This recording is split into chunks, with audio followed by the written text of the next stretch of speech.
बिस्मिल्लाहिर्रहमानिर्रहीम। अस्सलामुअलैकुम। बच्चों को ज़हीन बनाएं। नंबर 1, चीनी की बजाय शक्कर का इस्तेमाल करें।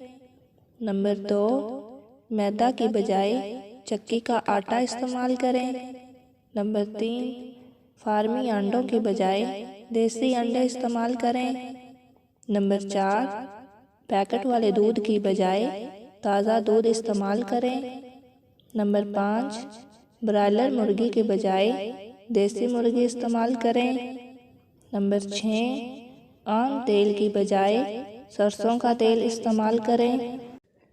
नंबर 7, बनास्पति घी की बजाय देसी घी इस्तेमाल करें। मज़ीद अच्छी वीडियोस देखने के लिए मेरे चैनल को सब्सक्राइब करना ना भूलें। अल्लाह हाफ़िज़।